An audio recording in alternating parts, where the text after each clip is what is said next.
Wow, what a year.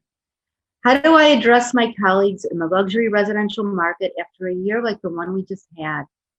The pandemic, political and social unrest, extreme weather events brought on by global warming have all amplified our personal and collective anxiety levels. At the very least, it's caused us to step back and re-examine our roles as citizens of the planet, of our country, of our communities, and within our industry. As professionals in the luxury building sector, what is our role, our responsibility to those who engage us to provide the most basic of human needs, that of elevated yet safe, healthy shelter? Further, it is incumbent upon us to also inspire, to provide living environments that are extraordinary reflections of our clients' personal success and cultivated taste. Let's take a step back and see how we can redefine luxury in a post-COVID world. Traditionally, the standard definition of luxury is the state of great comfort and extravagant living. Today, I personally would modify that definition to say true luxury is the ability to feel safe, connected, joyful, and inspired. What exactly is luxury if not homes that support us in every way? Not just stylistically, although that's very nice, but also psychologically, socially, and most important, emotionally. Styles and trends may come and go, but as we've just experienced this past year, our most basic human needs must be met by our surroundings in order for them to be not only satisfying, but live up to this new definition of luxury. Just like Maslow's hierarchy of needs taught us that our most basic physical and psychological needs must be met before we can climb to the apex of self-actualization, the ultimate home must follow the same logic by designing on a more human need level as opposed to an aesthetic level only. And by human need, I include psychological needs. In other words, providing a home gym is meaningless if the air quality in that space is contaminated, or if the view is directed towards something with a very negative association, or is just plain uninspiring. After all, it's really hard to work out in a room that feels emotionally like a dungeon. So yes, based on the new definition of luxury, a human-centric approach to design is paramount. But as human beings, we're pretty complex. And to derive a sense of comfort and happiness takes work, which takes me to the next redefinition of luxury. I've always thought of myself as a people person, and as an architect and designer, that's come in pretty handy. As a university student, I actually began my studies in psychology and interior design, and then moved on to obtain a degree in architecture. I'm not overstating the fact that every single day I use all three disciplines equally. As a matter of fact, that's why I say I actually practice what I call anthropotecture, emphasizing the symbiotic relationship of people and place. Even Winston Churchill understood the impact of this relationship and famously stated, "We shape our buildings, thereafter they shape us." Today, our need to shelter in place due to the pandemic was a new phenomenon and a fantastic social experiment. Each room in our home was suddenly transformed, not necessarily in its aesthetics, but in its utility. Suddenly, a kitchen became a workroom, a dining room became a schoolhouse, a bedroom became a refuge. You see, all human needs based on a new way of living, but it also forced us to re-examine how our home makes us feel. Why would a kitchen be chosen as your workplace or the dining room as the kids' schoolroom? The answer lies in emotional and psychological underpinnings. Further, it has unintentionally shaped how we see and feel about spaces, particularly having the luxury to have a space serve the precise emotional purpose each of us requires. Our handle on technology worked in our favor as we had the ability to do what we as humans must do, connect virtually as we are doing right now. This too impacts how we design our space, right? Where's the best light to zoom? What does the background look like? Should I get one of those little light rings so that people don't see the bags under my eyes? While embracing technology, we've discovered how adaptable our living spaces can be.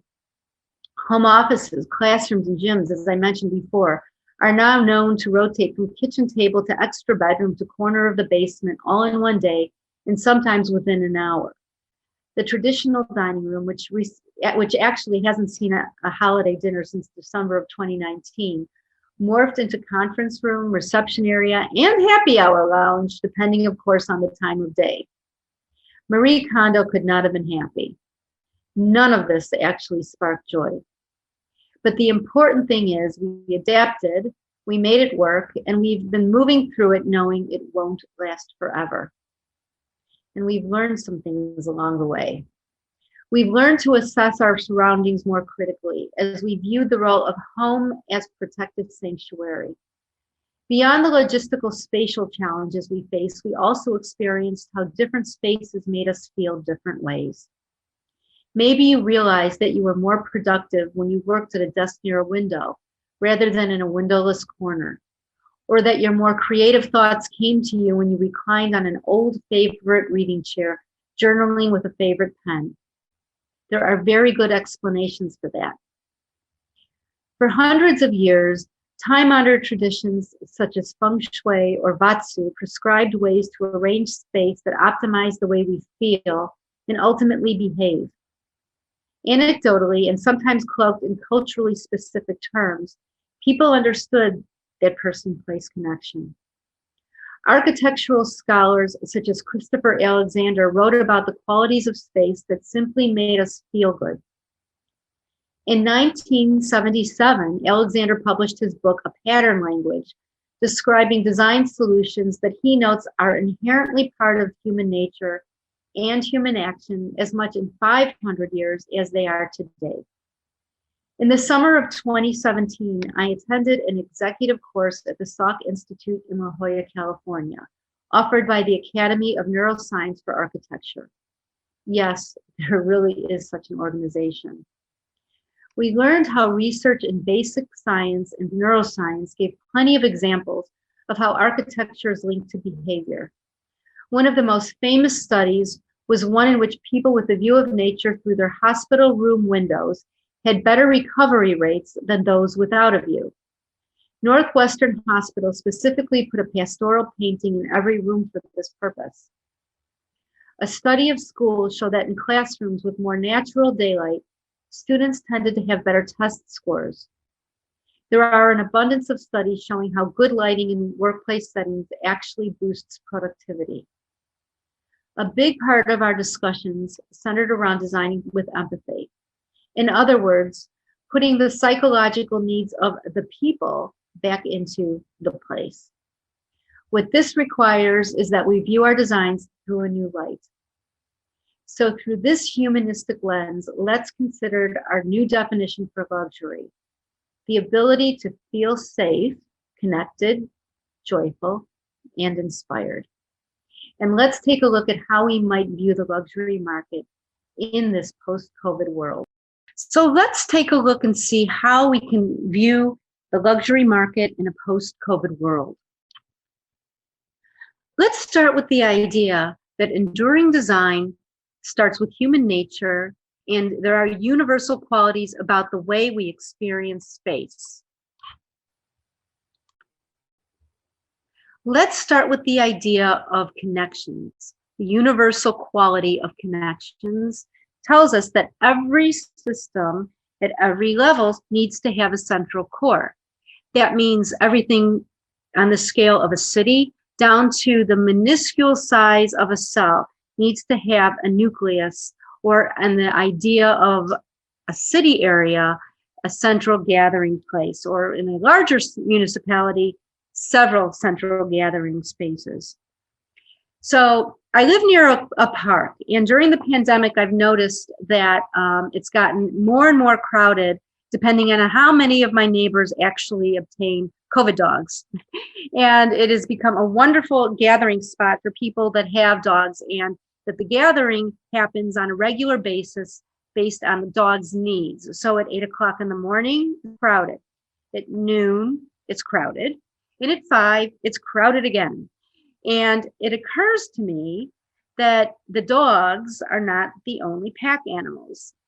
So are the humans. As biological beings, we need to connect not only with each other, but with nature itself. This last year further verified our natural need for actual outdoor space to enjoy fresh air and safe socialization. Based on the high demand for construction of outdoor living spaces and furnishings this last summer, it certainly appears that many people's travel budget went to outfitting staycations. On that note, a parallel trend we saw was an increase in the secondary home market, particularly for city dwellers who sought space and air within driving distance of their primary home. We saw how easy it was to work remotely, and people did crave safe reunions with family and friends. And a way that they found to do it was to rent cottages or casitas around communal social spaces outdoors. This was a very clever way of going about socializing, and sometimes the properties were even purchased. Consider these statistics. Michigan City, Indiana, which is a short driving distance from Chicago, is known for its resort community along the lakefront. In 2020, real estate sales exceeded $130 million, shattering all historic records by large amounts.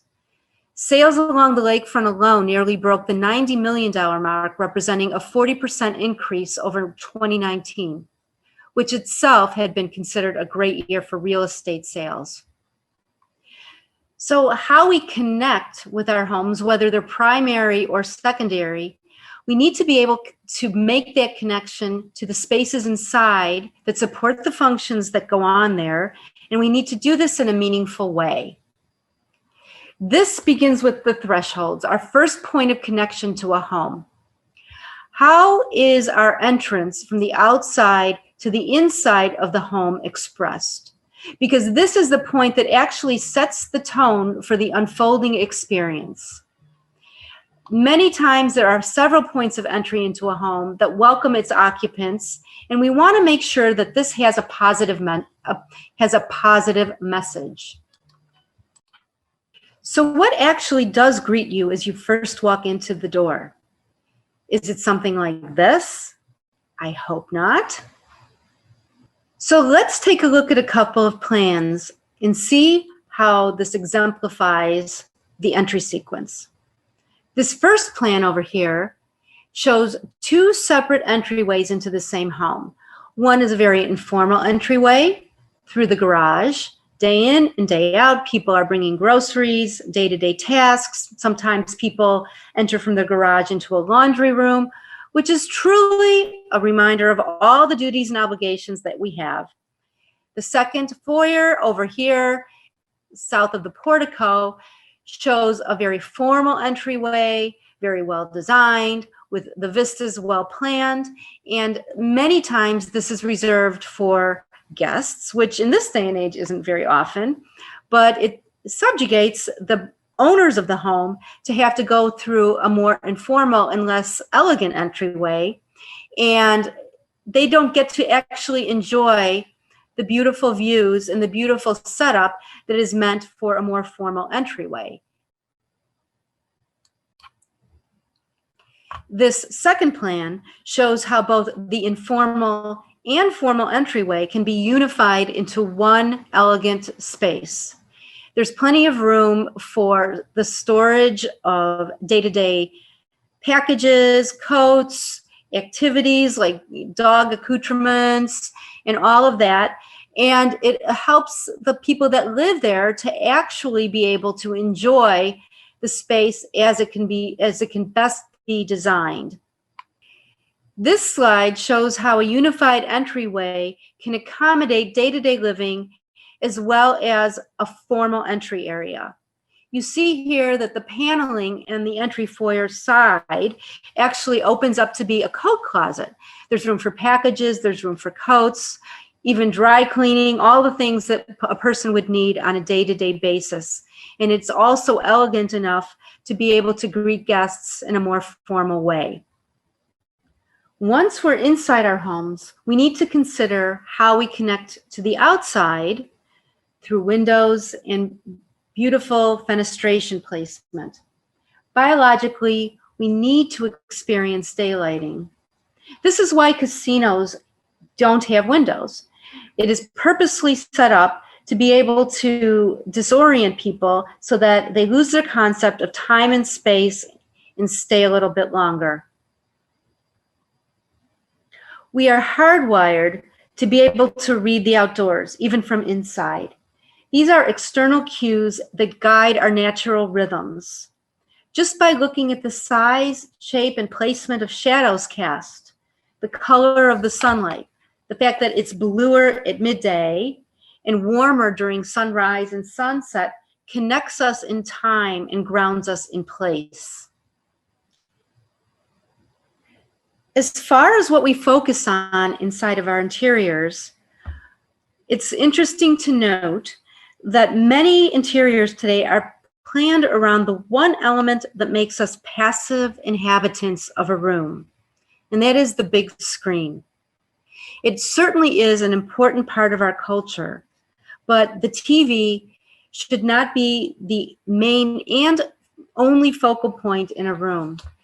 It's really great to be able to plan spaces that allow for person-to-person contact, interactions, and socialization. Supportive social spaces can be reimagined for changing lifestyles and for creating spaces for changing life stages as well. Empty nesters sometimes find themselves with empty rooms that are underutilized once children have grown and gone away. So we will eventually get back to socializing within our homes.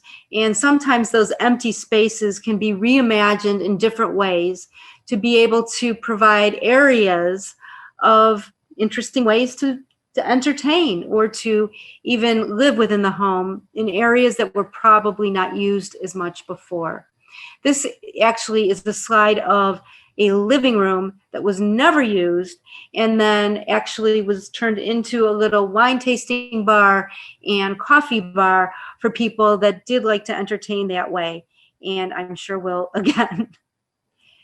In contrast to having too much underutilized space and having dedicated spaces for each function, we've seen in recent times that we've actually been finding ways to have multifunctional spaces because not enough space may have been available during this last time period.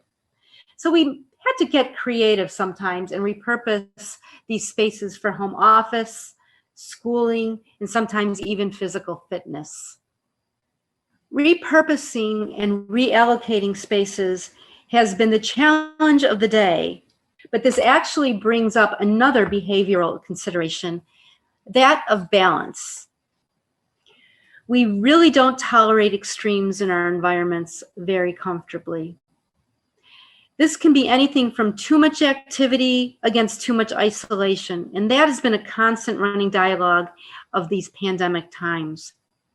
Being able to assess our living spaces and have a healthy balance of both is something that we should strive for at any time. As we try to find balance in general, in the work from home scenario especially, it's interesting to raise awareness of residential design. This has been a hot topic in the last 3 to 4 years and refers to the practice of incorporating aspects of home into workplace design. Now we see that the inverse is true, and we're incorporating aspects of the workplace into our home designs. The rationale for the initial residential concept is that brain studies prove a more relaxed atmosphere in the workplace really enhances creative thinking.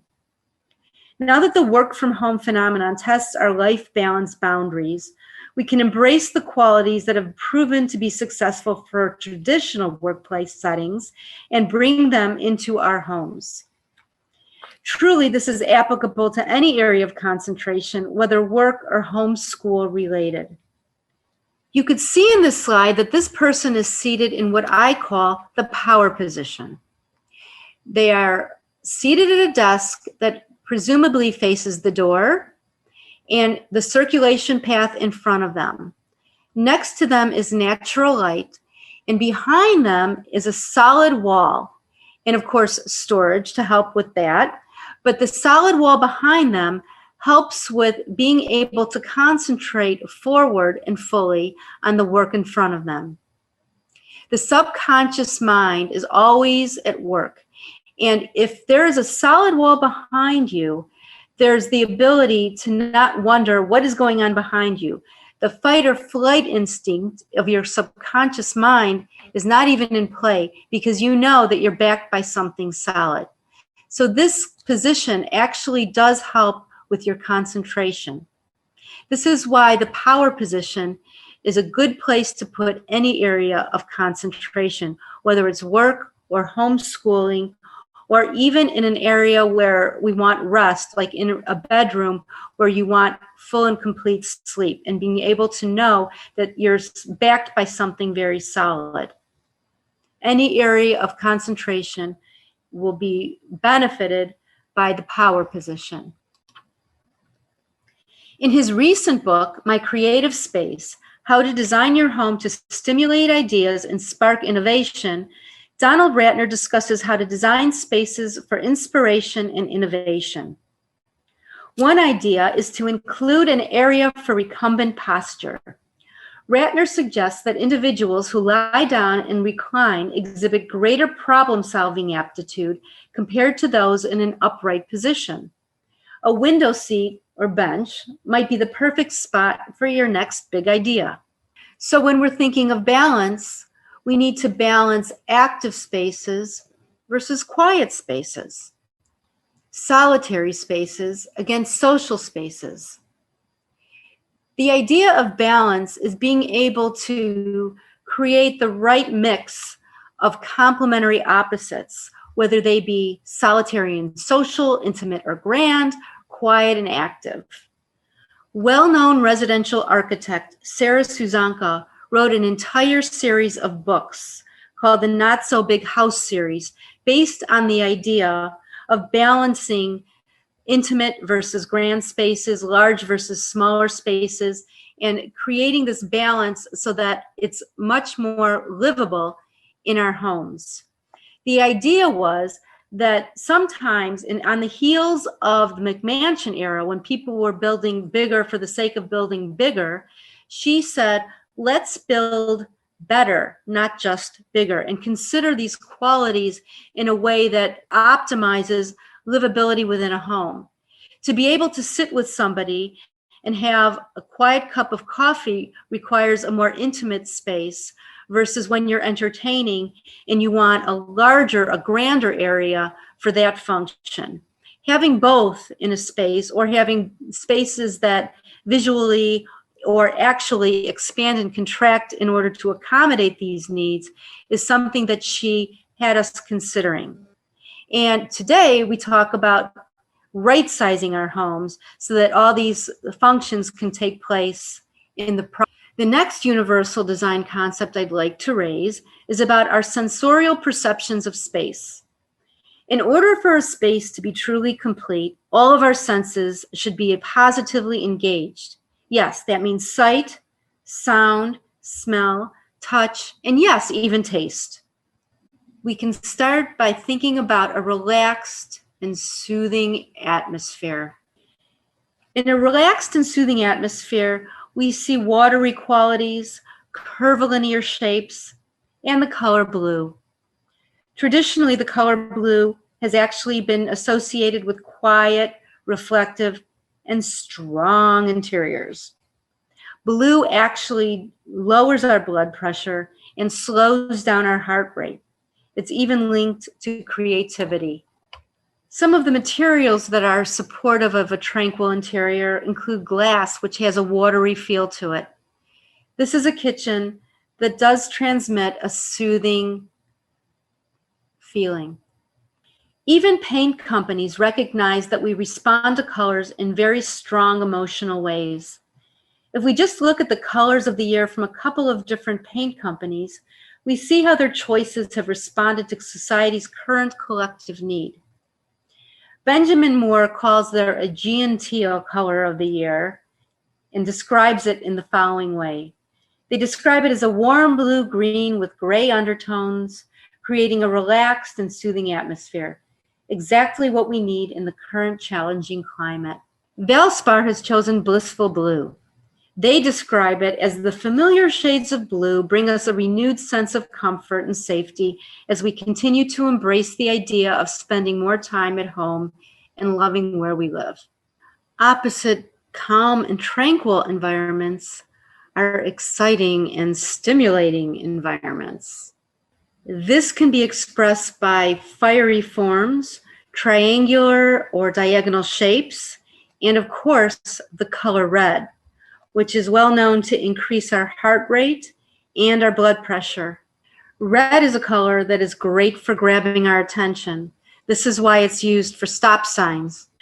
But just as the judicious use of color can invigorate and empower, it can sometimes have the opposite effect. I once had a client who had a child with ADHD. What they did was they painted this child's bedroom red in order to cheer them up.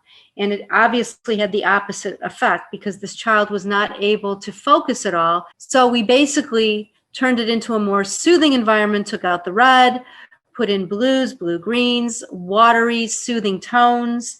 And in fact, the child was able to sleep better and was better able to focus on schoolwork and did much better. Used properly, color can be a wonderful way of calling attention to the areas we'd like to draw attention to and focus on the things that we'd like to have focused on. While discussing our sense of sight, the importance of good lighting cannot be underestimated. Forms and color we see are defined by light and shadow. Some physiological effects of lighting include affecting our mood, well-being, comfort, and even cognition. Lighting affects our circadian rhythms, contributing to our alertness during the day and our ability to sleep at night. The use of natural daylighting is such an important design consideration, but the overall lighting design should also be included as an integral part of any design. The quality, the quantity, the ability to control the light in any space can make or break the most well-planned area. With the help of proper lighting, a beautiful desk setup can be the source of the most inspiring work or the cause of daily headaches. Moving into our other senses, acoustics should also be considered within our environments. We're aware of the need to minimize noise, which we call unwanted sound, and we know how we can control negative noise by inserting sound-absorbing techniques like cork and even fabrics and things that we know will take up decibels. But consider not just how to mitigate negative sounds, but how to introduce positive sounds into our environments. Let's consider the fact that nature is never completely silent, and neither should our interiors be. This comes back to our intolerance for extremes.